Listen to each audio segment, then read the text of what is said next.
So we're about to perform one of the cheapest and probably most beneficial seat of the pants mods on the monkey here, and we're gonna do that by changing the front drive sprocket to a 14 tooth.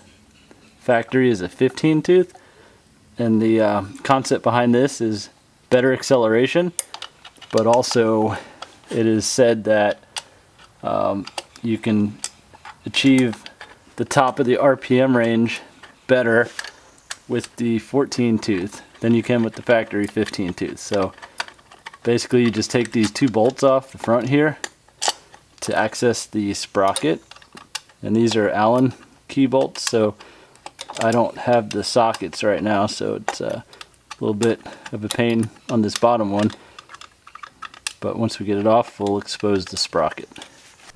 So we got the cover off, and it's a pretty heavy, intricate piece here, and it has a looks like a kind of a rubber insulated shock guard or something in there.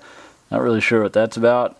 And then it's also got a case saver that just mounts over there, so make sure that kind of just fell out, so when you're putting it back in, just make sure you get that back in along with the cover.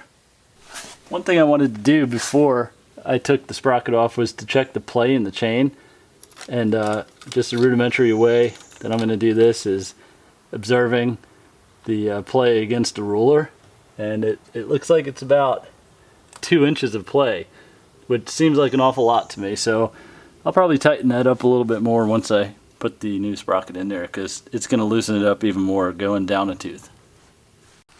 And once you have access to the sprocket, it's just two 10mm bolts that hold the little plate over the spline.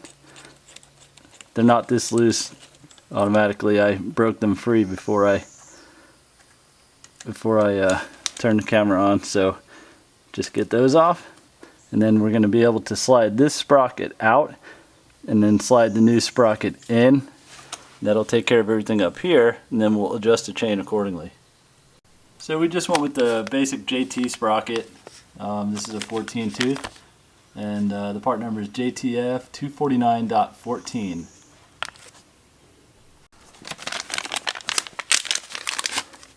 So we have our new sprocket, and we're going to put it word side out. So I'm just going to slide out the current sprocket, pop it off the chain,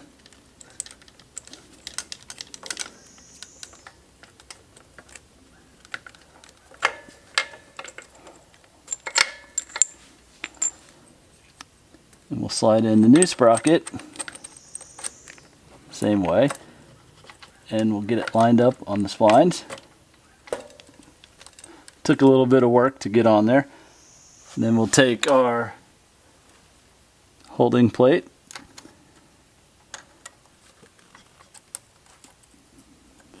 put your 10mm bolts back in,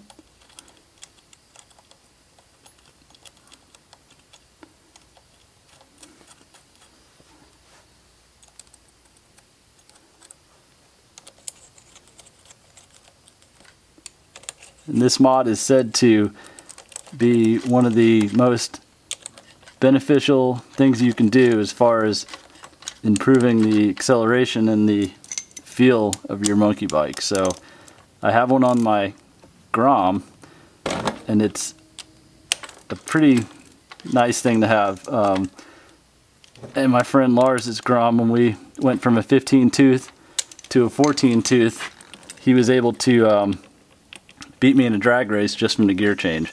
So pretty excited about this, so I can try to beat him again and be a little bit faster overall. So we situate our chain guard, case saver there, onto the case here. Then we're going to go ahead and get it in there.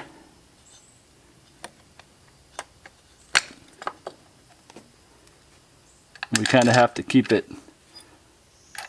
held in there while we mount it up, so it's a little bit tricky, but not too bad.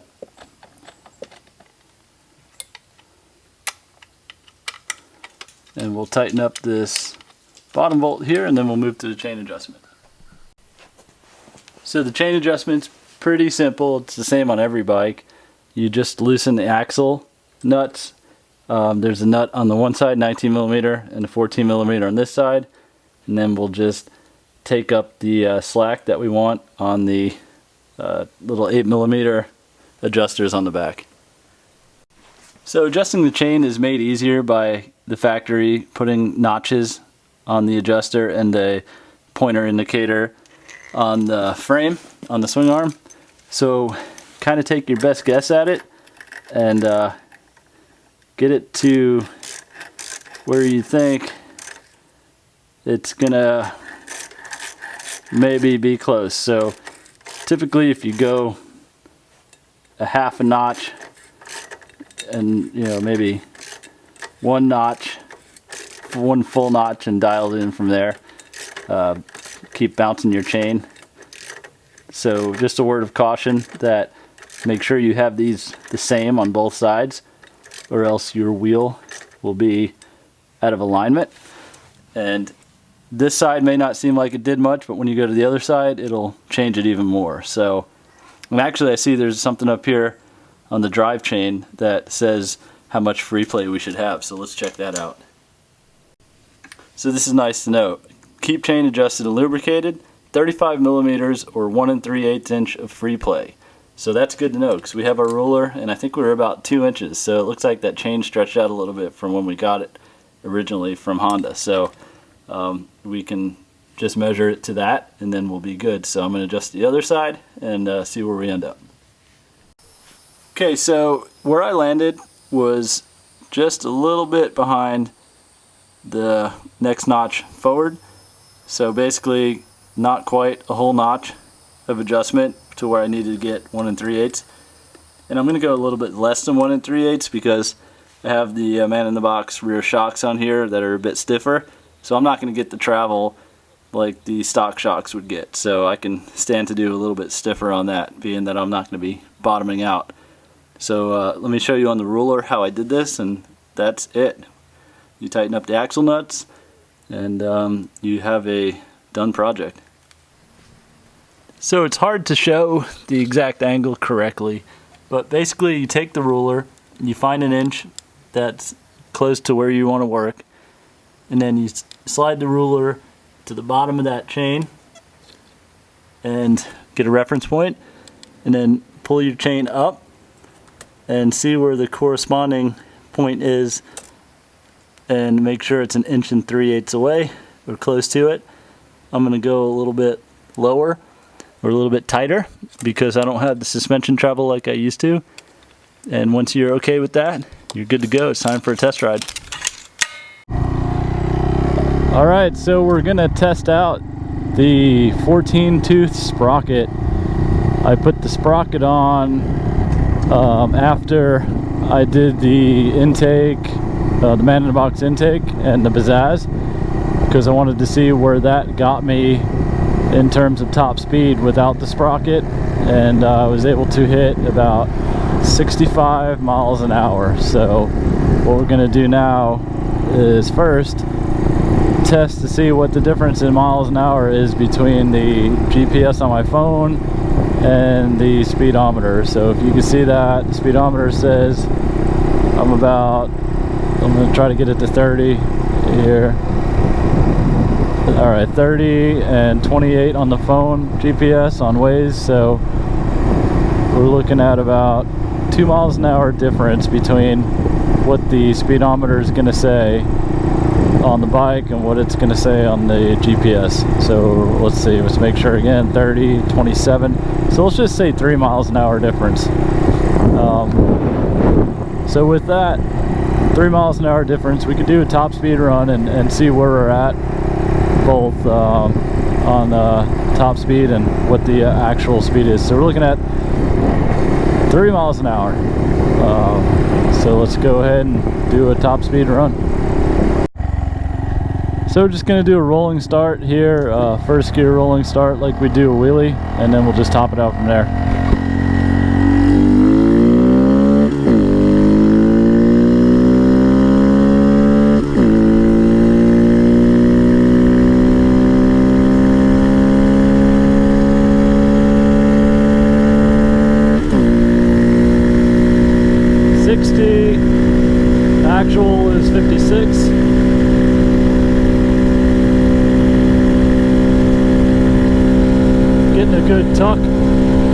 Speedo says 65. We're saying 60 on actual.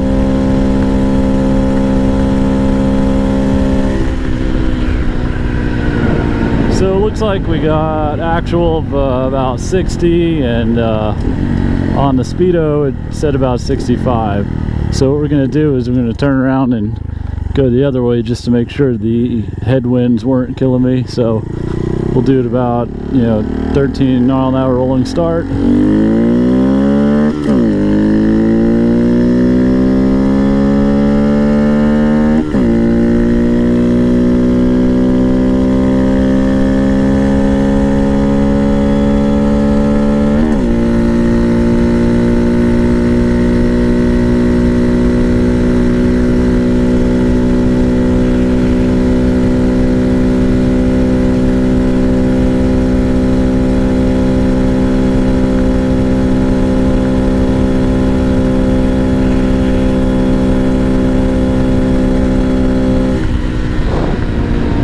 So about the same going the other way. Best I was about to muster was about 60 miles an hour actual on the GPS, and on the Speedo it's going up about 65. So we didn't really gain much on the top end, but it sure does gain a lot on the way up. So with that, we got a good torque feeling all the way through the RPM range, and getting up to the top speed is easier, but it still doesn't push you past that aerodynamic threshold. We're not getting to where we're hitting the rev limiter, so there's still more gearing that can be done in this bike, and that'll get us up to where we want to basically just be all over the RPM rev limit. We want to be just about touching that rev limiter to where we're almost topping out on RPMs. So with the gearing the way it is now, we're getting there, but not quite there.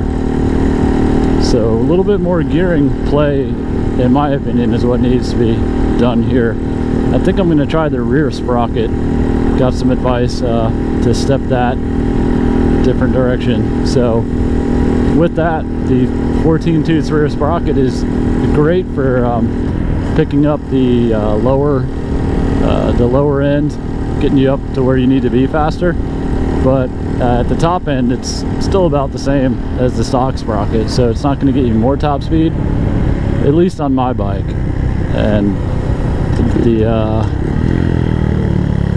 RPM range on the way up is where you're really going to feel the increase. So a good mod, in my opinion, for what, $10 or something, and super easy installation. So with that, we're gonna sign off of this, and I'm gonna go ahead and recommend this mod, as it's really not doing anything as far as affecting your top speed, but it's getting you up to your top speed faster. So that's all good things, in my opinion.